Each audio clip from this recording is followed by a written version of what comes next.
৬৪,০০০ বেসরকারি এমপিওভুক্ত শিক্ষকের অবসর ভাতার আবেদন ঝুলে রয়েছে।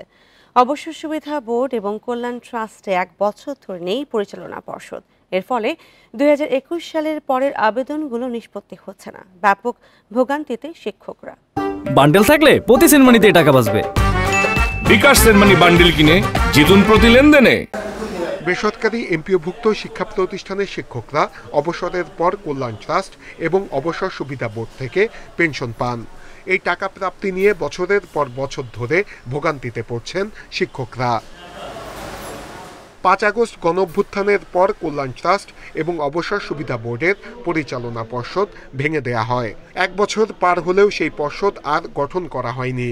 ফলে কল্যাণ ট্রাস্টে ২০২২ এবং অবসর বোর্ডে ২০২১ সালের পরের আবেদনের কোনো প্রক্রিয়া করা যাচ্ছে না। এর মাঝে সফটওয়্যার সমস্যার কারণে ২০২১ সালের আগে যারা আবেদন করেছে তারাও অবসর সুবিধা বোর্ডের টাকা পায়নি।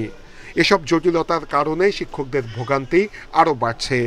ছোট মেয়ে বেসরকারি ভার্সিটিতে লেখাপড়া করে, এখন তার পড়াশোনার খরচ চালা আমার পক্ষে কঠিন হয়। তার বৈষম্য বলছে আপনি ১-১.৫ সপ্তাহের মধ্যে টাকাটা পাবেন। এখন আজকে আসছি বলতেছে কি আপনারা টাকাটা কি বলে আরো ১.৫ মাস সময় লাগবে।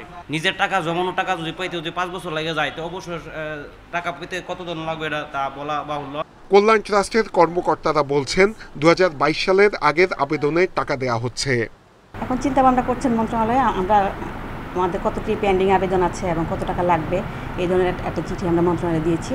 এখন আশা করি আমরা পাবো। অবসর সুবিধা বোর্ডের কর্মকর্তারা বলছেন সফটওয়্যার জটিলতার কারণে কয়েক মাস টাকা দেয়া যায়নি, কিন্তু এখন টাকা দেয়া হচ্ছে। ৪১০ জনের একটা অ্যাডভাইস মন্ত্রণালয়ে পাঠিয়েছি। অ্যান্ড ইনশাল্লাহ এই সপ্তাহ আরও ৫০০ জনের জন্য অ্যাডভাইস পাঠাবো এবং এটা চলমান থাকবে। তবে এই ক্ষেত্রে আমাদের একটু সফটওয়্যারের জটিলতার কারণে একটু স্লো হচ্ছে, তবে ইনশাল্লাহ পেমেন্ট হিসেবে আমার প্রত্যেক সপ্তাহে আমার এখন অ্যাডভাইস যাবে। এদিকে অবসরের পরপরই পেনশনের টাকা দিতে হলে ৯,০০০ কোটি টাকা প্রয়োজন বলছেন সংশ্লিষ্টরা। নূরে আলম, ইন্ডিপেন্ডেন্ট নিউজ, ঢাকা।